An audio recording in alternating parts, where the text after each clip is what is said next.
I think we're about ready to get started. It looks like most of the room has filled up, and I think that Emily will be starting the recording. A good afternoon. I'm Kyoko from the Connect and Communicate Series Planning Committee. Thank you for joining us for the Connect and Communicate series, presenting mindfulness and de-stress activities during finals. The discussion will be recorded and it will be made available to Pennsylvania Library Association College and Research Division members through the PALA website, as well as sent to registrants and available on the CRD blog. For this discussion, you will only need a headset or speakers. We encourage you to ask questions in the chat box at the bottom right throughout the discussion, and we'll attempt to include your questions as appropriate at the end. We'll also do our best to assist participants with technical issues. Please post those issues in the chat box as well. This session is brought to you by the Pennsylvania Library Association College and Research Division's Connect and Communicate series. I'd like to thank the CRD board for supporting the Connect and Communicate initiative and the other Connect and Communicate Planning Committee members, including Emily Mross, Sarah Pike, Diane Porterfield, and Amy Snyder. Please contact any one of the team for information about becoming a PALA member. This project is made possible by a grant from the Institute of Museum and Library Services as administered by the Pennsylvania Department of Education through the Office of Commonwealth Libraries and the Commonwealth of Pennsylvania, Tom Wolf, Governor. And finally, I'd like to thank and introduce our presenters for today's event. Susan Soros is the recently retired research and instruction librarian at Widener University's Wolfgram Memorial Library. Susan has worked in both public and academic libraries for over 25 years, the last 14 at Widener University. She was the liaison for clinical psychology, psychology, business, and extended learning. Susan's interests include copyright, Creative Commons, OER, outreach, and mindfulness stress relief. Christina Dorsett is the Research and Instruction Librarian, Health Sciences Liaison at Widener University. Christina holds degrees in microbiology and genetics and worked for corporate science companies before earning her Master's of Information Sciences. Part of her degree program included a 12-week mindfulness-based stress reduction MBSR course in specialized communication with scientists and engineers. Before coming to Widener, Christina was the user experience designer for a team of instructional designers at Oak Ridge National Laboratory in Tennessee. Christina's personal interests include translating high-level knowledge through graphic design, outreach, and mental health awareness. And with that, I'd like to welcome Susan and Christina and turn the presentation over to them.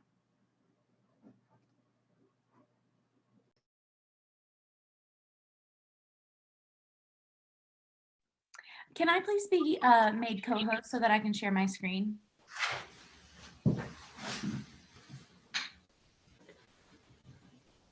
Thank you, Ronnalee, for that lovely introduction. Yes, thank you so much. And for Emily behind the scenes. Emily will be doing some technical stuff. Okay, so we should all be seeing a PowerPoint presentation. Is that what you have, Susan? Yes, I can see it. Yes. All right, then we're good to go. Thank you so much for having us here today. And we hope that we can all learn and grow together through this webinar. Sorry. I'm going to let Susan go ahead and handle some of the introduction. Okay. When I first submitted this, I was still working at Widener, and the initial title was Mindfulness and De-Stress Activities During Finals. And then 2020 happened. And a lot changed for so many of us. And it was just, one of the things was we started to work from home, as many of us did, and still do. And midway through the year, they started to furlough people at our university, as they did at other universities. And then they offered some of us retirement, an option. And I just thought, well, it was time. But I must say, I miss it. So I've been retired since September. But near the end of September, I thought this sort of changes things, because what we did before for finals, we still want to continue, I hope. And I know that Christina was doing things at the library during finals, and it just sort of evolved. And I thought, well, let's collaborate on this. And Christina was wonderful to do that. And so our focus is what we did before, what they're doing now, and to move forward. And I just thought this is just a great opportunity to share with everybody some of the things that we did to just sort of help the students de-stress, and before, during, and moving forward, and how, what we did, the activities, and how they have evolved over this time, which seems like a million years, but it was really just a million years ago. 2 months, yeah, about 18 months. Yeah, a million years. Do you want to take this page, Christina, or? I can, sure. There's been a lot of research that's done talking about the effects that stress has on college students. And so we kind of divide that up into 3 different areas to speak about. There's, of course, physical stress, being hungry, changes in your appetite, worrying about your finances, not getting enough sleep, those sorts of things. There's also psychological stressors that I think all of us come to think of as normal for the college experience, but at the same time, going through it can really be a stressful and painful experience. And it's only gotten worse during COVID, especially whenever you get into the interpersonal relationships that these students are trying to create whenever we're doing basically everything digitally. So it's just kind of created this atmosphere where we've got a problem with stress on campus. So now we are looking at ways that we can work together to reduce those stressors and let our students actually have a better opportunity to learn. This is possibly one of my favorite images. I did search for the source, and the source seems to be, there's quite a few sources for it. But I think it's cute and that attractive. One of the things that we wanted to do, how could we reduce the stress? Well, provide a comforting atmosphere. And we did that in the library through snacks and just being there to help the students. We provided mindfulness-based activities. We held mindfulness sessions. We helped the students to take a moment and breathe. And we actually had signs that we hung up all over the library, which you can see, I think, which basically said, breathe in, breathe out, and repeat. Be mindful of the moment. And I remember one day going upstairs in the elevator, and I had hung one of these in the elevator. And a student stopped and said, I need to do that. Really just take a breath and relax. So I knew it was making a difference. And then how are we drawing these students to these events? We did provide snacks. We provided support resources, both in libraries and other departments on campus, which we'll get into. But the bottom line was to have them take a moment and have some fun. That was really the key thing. And how did we get them? We tried a few ways with signage and things to get the students' attention, but I have to say, one day I went around the library and put pictures of this little hamster all over the place. And we actually got some people to attend our mindfulness session. And we'll talk about that later on in the presentation. So what exactly is mindfulness? What is this concept that we're talking about? This is just a brief definition of mindfulness that comes from the American Psychological Association. And it basically boils down to having a moment-by-moment awareness of your experiences. So it's really about turning on that part of your brain that notices the world around you, because there's a lot of times where we shut out the world around us so that we can focus on a task or a project. And in those moments, we kind of lose touch with what is actually going on in the world around you. And so it's been found through different types of research that this kind of practice, this checking in moment by moment with the things that are happening in your space, it actually does cause stress reduction, because you take that moment to see your situation and then you see the different ways that you can work within the situation. So that's my favorite part of mindfulness. It's not just a thing that you can do. It's a thing that you can do that actually keeps you progressing forward. And that to me is something that really helps in my daily life. And it really seems to help students whenever we go through these sorts of meditations together. And that's really important, what Christina said about it. It takes you from the moment, but it puts you in a better place to move forward and to move forward in a better way. I had first heard about mindfulness. I was working one Monday night and one of my graduate assistants was there with me. And they were learning about all this in their clinical psychology course, the doctoral students. So I was intrigued. I said, please tell me more about it. She actually even told me how to do a sort of a mindfulness session right then and there. And this was a few years ago, and I've been doing it ever since. And I have to say, it really can get you through some very stressful moments. And a lot of people think they can't do it, but that's part of the process of letting go of everything that's around you and just focusing on whatever it is. It could be there's a pretty vase of flowers in your room. Focus on that. So I digress. So I'll take this screen, I guess, because it's before COVID.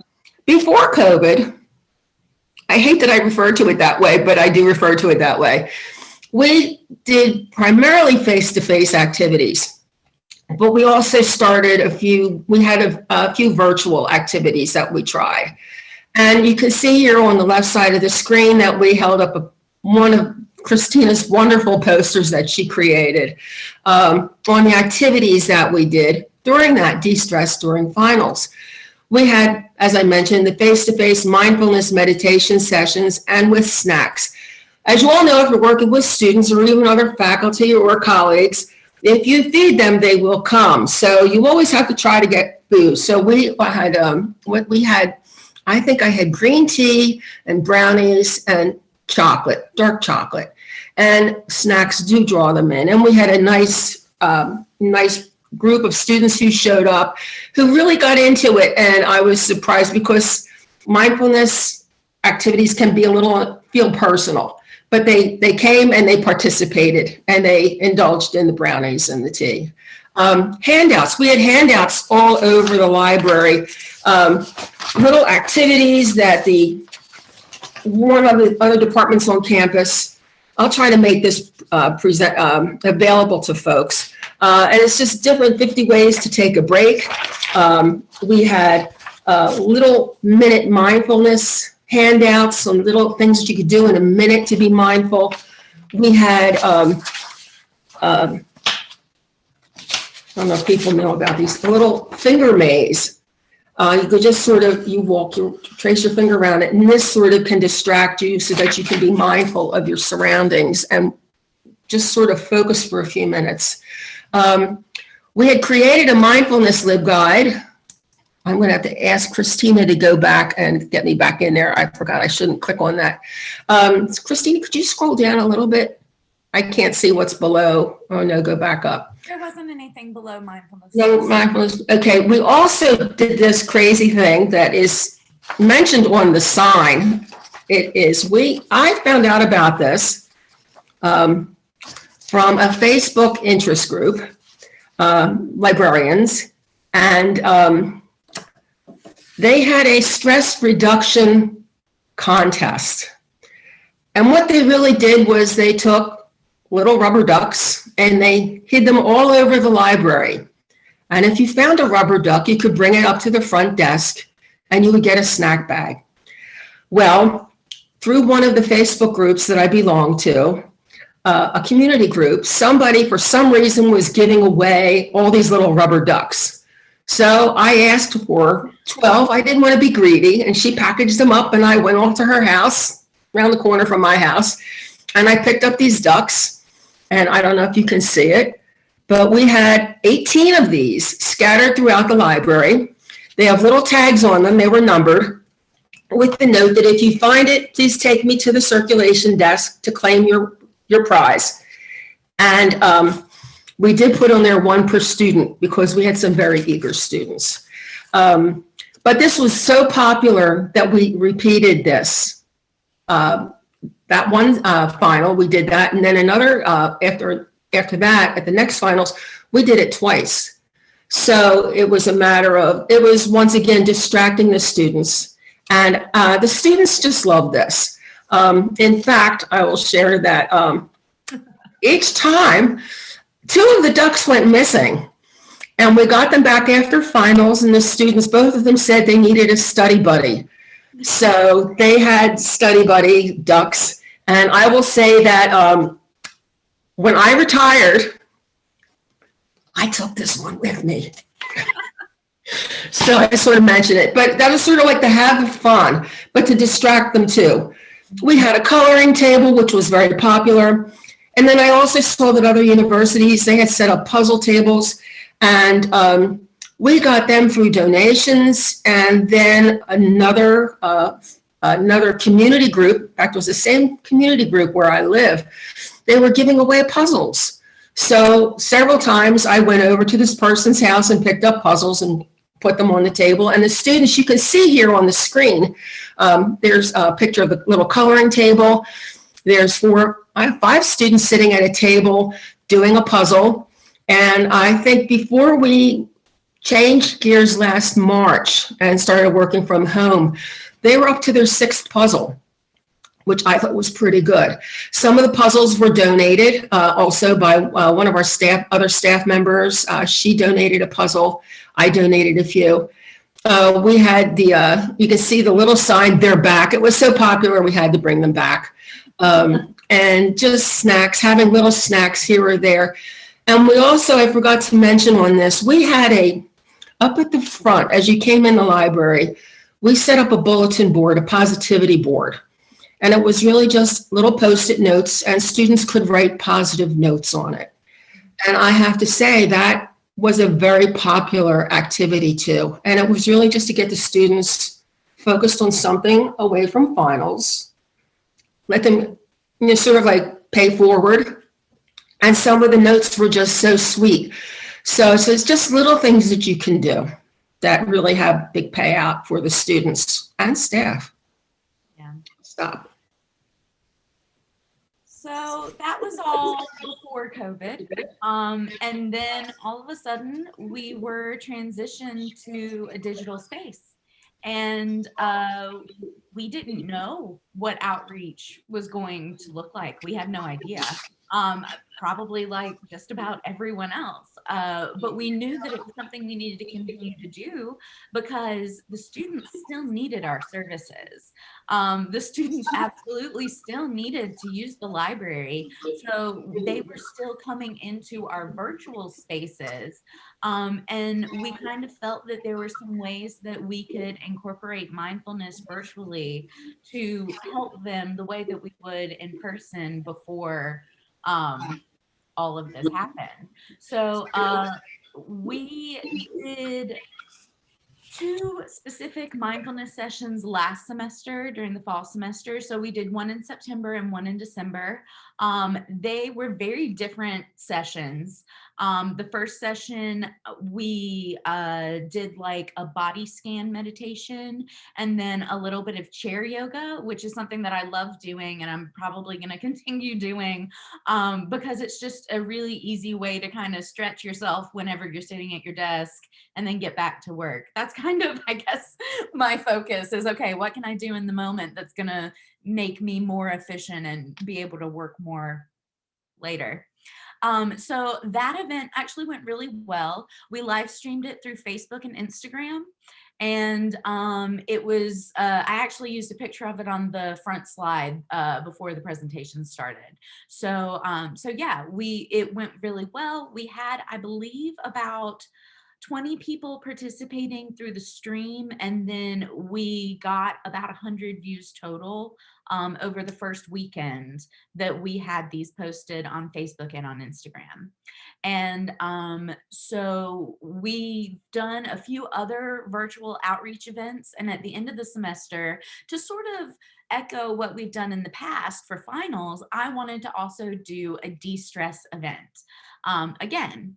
And so this time, instead of doing the chair yoga, I was going to show some of the study tools that we have access to through our university. University. And part of that involved screen sharing, which was not a part of the first event. And it sort of fell apart. Half of my screen was like active and would scroll and I could interact with, and the other half of my screen was not. It was completely frozen. I was trying in the moment to get things fixed so that we could go back online and at least do some of the mindfulness together, and it did not work. It really didn't work. And so, something that I learned from both of these experiences is to know more about the platform that you're using. Because with being online, now we have all of these options for social media, right? We can use YouTube, we can use Facebook, we can use Instagram, Twitter, TikTok, all of that. But you have to think about the actual message that you're trying to deliver whenever you pick the platform that you're going to use. And so what I learned was that if I'm doing screen sharing, if I'm doing like a live broadcast, a live stream, it's actually better to use a resource like YouTube that is made for streaming video than to use something like Facebook, which has streaming capabilities, but is not its main focus. So in the future, what we're planning to do is to live stream all of our virtual events to our university's Facebook page. And we did that with a different event with a discussion panel earlier in the semester in November, and it worked really well. We were actually able to do it with free software, which was great. And so you had kind of the capabilities behind the scenes to like have a waiting screen before the panel began, and then have an ending screen after it closes so that people know that it's over. It also gave you it's a software called Streamlabs OBS. And it's a free version. It's really easy to connect to your YouTube account, and then you literally just live stream directly, and it's so much easier. And you don't have the issues that I had with Facebook and Instagram trying to make them work in a way that they weren't really designed to work. So that's a lot of information for one little slide, but that is what we have done during COVID. We're still planning on doing similar events at the end of the semester this semester, but we will be changing the platform that we use, and hopefully it'll go better. I'll jump in here for a second. When we were preparing this, I mentioned to Christina everything she just said, much more eloquently and more technically than I could. But one of the things that I discovered in following these different librarian Facebook pages, people had the same issues that Christina mentioned. And most of them discovered that the YouTube route was the way to go. But it's a matter of just trying things. And if it works, fine. And if it doesn't, find a better way. And go online. There's so many people out there who have ideas. Your colleagues, if you have friends at other libraries, ask them. If you know they're doing something, how'd they do it? Because that's how we all learn. You can always still learn something. And another reason that we also are moving to YouTube is because with Facebook and Instagram, generally you need an account to be able to interact on those platforms. And if people don't want to have a Facebook or an Instagram account, it kind of cuts them out from being involved in our activity. And so we wanted to limit that as much as possible. And YouTube is a much more public platform. So we have to be more mindful of our comments and policing those and moderating the activities that are going on during our live events a little bit more. Thankfully, they're not super busy, so we're not getting a whole bunch of spam comments and inappropriate things, but it is something that you do have to keep an eye on with YouTube. Just because it is more public facing, that's a good thing, and it can also be a bad thing. So yeah, knowing the most as you can about the platforms that you're trying to use is really helpful. So now that we've kind of gone over what we did before, what we're trying to do now, what we're learning from it, I think that, of course, the next thing is going to be going back on campus and sort of figuring out how the university is going to work after the pandemic is over. and what things that we're doing now that we'll continue to do, and what things that we will begin to add back once we have a more physical presence. I do think we're probably going to still live stream meditations. I think that it's fun. I think it's a really easy way to reach the students wherever they are. And these are open to faculty, staff, alumni, public people who are just interested. Like, these aren't closed events. Recent retirees who might have a little bit of free time. But I do still want to stream them, because I think that that's a really great way to bring mindfulness to a different level. And so, yeah, I'm probably going to keep doing that. But what I would love to do is to create an on-campus group where we could meet regularly on campus to do mindfulness meditation. And this could be a group of anywhere from like 2 people to 10 people, maybe. It would be a very small group. And yeah, we would just do regular mindfulness activities with ourselves and then share those with the greater campus at finals and beginning of the semester, when people kind of need the extra stress reduction the most. We're definitely bringing back the puzzles. We're probably going to also be adding some board games that have minimal pieces. Probably not Scrabble, because that's just going to cause chaos with the vacuum cleaners. But yeah, we want to do more things that are things in the library where people can take that break from studying when they need it, so that when they go back to studying, it's more efficient. Susan, can you talk a little bit about the partnerships with student groups and campus resources? Yeah, the partnerships, that was interesting. Sometimes we found out that somebody would be interested, or a student group would come to us. It could be the Greek societies on campus, or a specific student group on campus. And oftentimes they would come and provide coffee for the students for the evening. So that was one way of doing it. I mentioned some of the handouts we got from other departments on campus. Some of the campus departments through academic support services included the Office of Student Success and Retention, academic coaching, tutoring, services for students with disabilities, and I think the name of that department has changed, math center, writing center, and counseling and psychological services, and even the health department. All of these, we would have handouts. Students could just take them if they felt the need. We had a table set up with just the handouts and the collaborations. And it let other people on campus know what we were doing. And I feel like that was, we found out what they were doing. So it's always an interesting thing on a campus when you find out there are other people with mutual interests, and that you can work together, and it's a more rewarding experience. So the student groups were particularly, our students were great, and they like to participate one way or the other. So that was really nice that we could do that. And there was actually a student group in fall of 2019, I believe, that did a Breathe campaign. And so they worked with the university to post publicly some of the mental health resources that were available in our community and through our university. And the way that they promoted it were through these lawn signs that just said, breathe. Or, breathe, go to this website for more information. And that really opened my eyes that there were interested parties all throughout campus who really wanted help with their stress reduction specifically. So I love that we're lucky enough to be on a campus where this is actually a priority for more than just the library. So yeah. And as this situation progresses, we're reading more and more articles and seeing it on the news more and more that the long-term effects of all of this.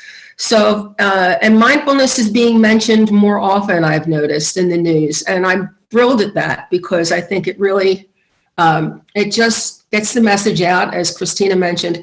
And seeing those signs all over campus really made you feel good. It made you feel like if I'm having some trouble, there's somebody there for me. Or just to remind you that it will be better, it will be okay. But on this slide, the specific campus resources, I mentioned some of them already, the library colleagues, other campus departments, the student groups, student workers. Our student workers are just amazing. We have an amazing staff, or I still speak in the present. The library staff is awesome. Every last one is important. And the student workers are equally important. They provide a lot of assistance in the library, and they have great ideas. Because sometimes I know personally, I would have what I thought was a fantastic idea, and then I'd grab one of the student workers and I said, "What do you think?" And she said, "Well, maybe we should do it over there instead of over here." And you know what? The student was usually right, because I try to think of what they want, but I will ask them, "What do you want?" It's always in marketing is know your audience. And if you're not sure what your audience wants, ask them. So we asked them, and we got good responses. And I mentioned social media. Regardless of the platform, there are great ideas out there. It could be a picture you saw on Pinterest or on Instagram. It could be, as I mentioned, 2 social media groups that I follow specifically for librarians, one for outreach and the other one for mindfulness. Great, fantastic ideas. See what your colleagues at other universities, what they're posting on their social media sites. Great ideas, and it's a great place to share information. There's just so much out there, and there's lots of great ideas that you can take advantage of. And then we had posted that mental health options, just to have it posted in case, we're not pushing anything on anybody, but somebody might walk by and say, "You know what, I could use help from one of those groups," and it was available to them. So the funding that we had to do all of these things, thankfully, like I said, the software that we were using and the platforms that we were using are free.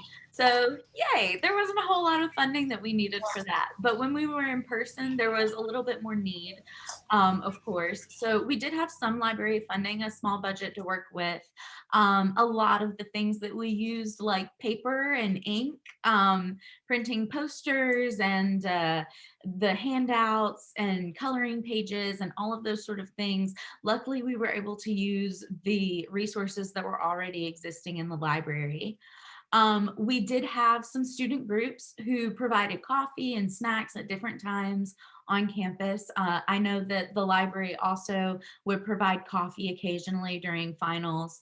And then everything else was basically piecemeal through donations. As Susan said, wonderful connections through Facebook community groups really were, oh yeah, those were just like critical. They were how we got access to the Ducks. They're how we've gotten ideas for different events that we're doing. So just keeping your feelers out there in your personal life can really open up spaces for donations sometimes whenever people are aware of a need that needs to be filled. So yeah, the biggest thing for funding is to ask. And even though that's awful and sometimes uncomfortable and awkward, a few cookies can make a difference in whether people show up or not. And I know that sounds like I'm reducing it to something very simple, but it's true. If you feed them, they will come. And that kind of stuff doesn't come out of nowhere. So also another thing that we are doing that we've gotten a little bit of funding for is we're now doing custom stickers for our events.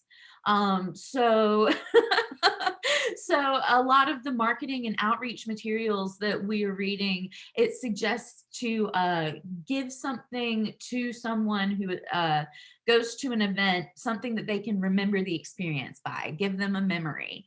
And so we're trying to do that right now with these stickers where you can collect them and say, "Oh, I was there. You saw that. I saw that. Oh, when was this one?" So that's kind of the buzz that we're trying to get in the community. That does take a little bit of funding.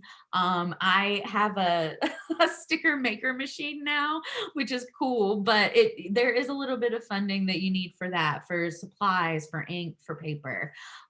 So having the access to do these things and having the coins that we've managed to scurry together to fund what we've done so far.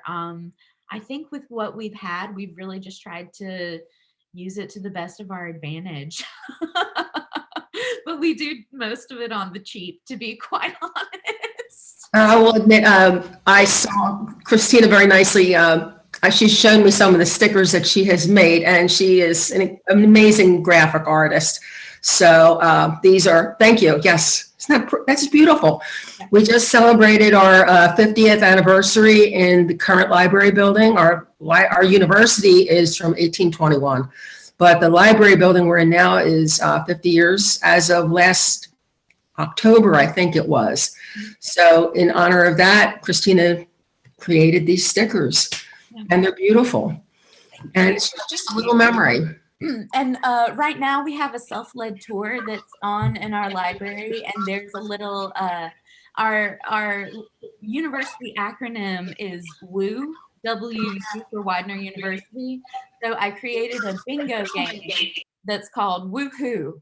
And basically you go and you find the different locations in the library, and then once you found all of them, you get a little goodie bag. And the goodie bag has like pieces of candy, a custom sticker, a bookmark, that kind of stuff. So again, it's stuff that we're basically printing and labeling or laminating. I apologize, laminating.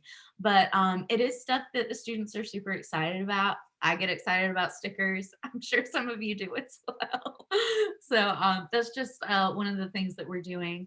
But to kind of close this session, I know we're getting close to our end time. We wanted to share one of our absolute favorite mindfulness activities with you, if you guys are up for it. It is a video called Karma Kitties, and it is my absolute favorite meditation video that I've ever seen. So hopefully this is going to work, and you guys will be able to see the video. I discovered this a while ago, and the students love it.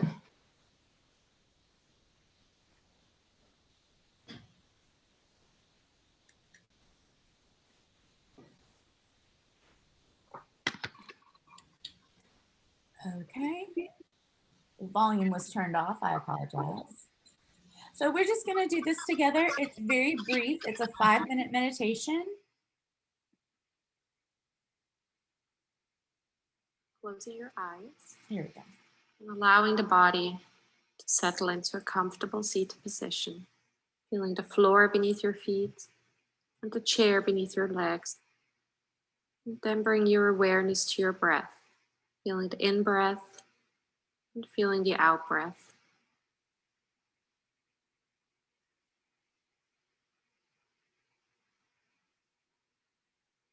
In mindfulness, we're not seeking to change the breath in any way.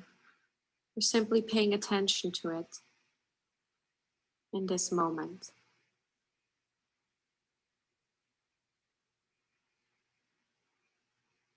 And when the mind wanders, as all minds do, then gently and patiently bring your attention back to the movement of the breath.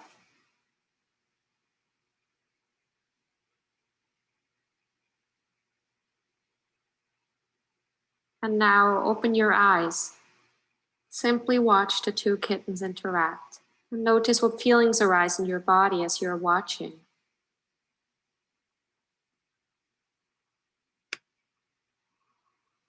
Has your mouth taken on the form of a smile?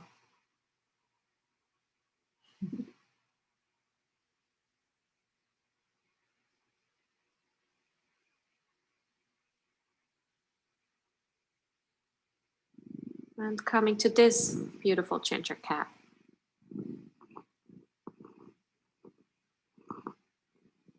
And then bring your attention to the purring of this cat. Really being curious about the sounds of purring.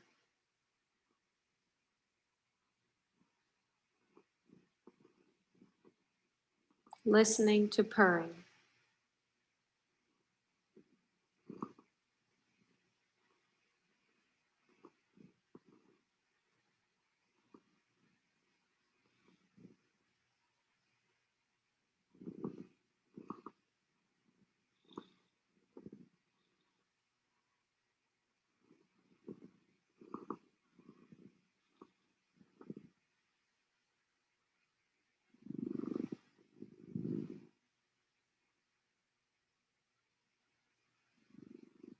And then letting your gaze fall on this soft furred tabby cat.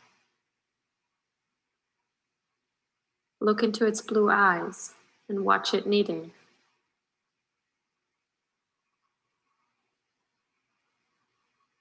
Simply watch this cat.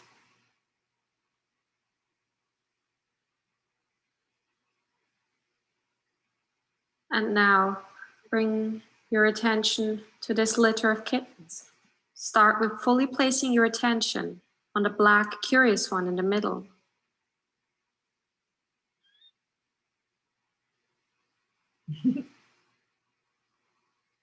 Watch its tiny paws. Look into its eyes. How does this cat make you feel? Now start exploring the other cats lying there, one by one.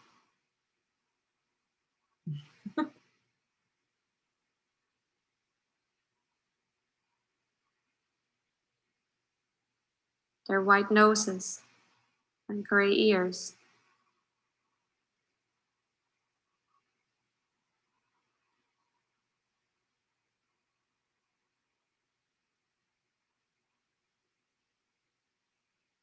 And now letting go of those kittens and closing your eyes once more.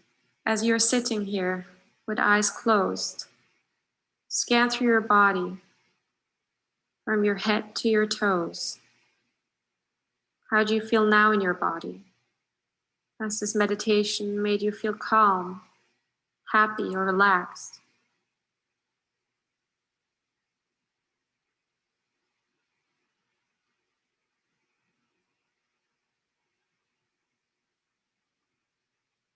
In mindfulness, we're not trying to make ourselves feel a certain way.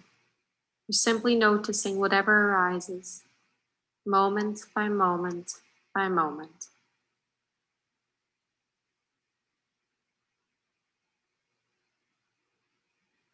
And then when you're ready, returning to your breath, noticing every in-breath and every out-breath.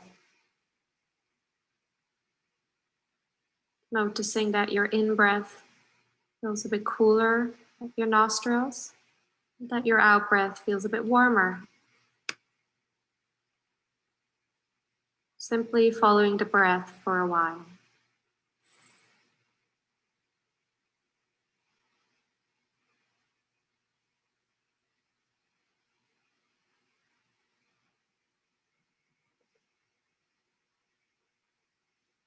And then letting go of observing the breath and starting to move your fingers and your toes, and then whenever you're ready, opening your eyes again.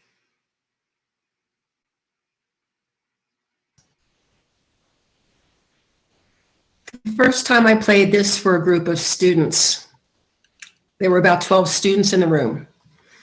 And I was pleased that they went along with this because I wasn't sure how they would react to it.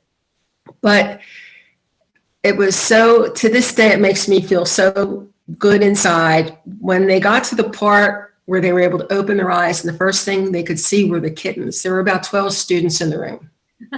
And there was a collective, ah, and it was so cute.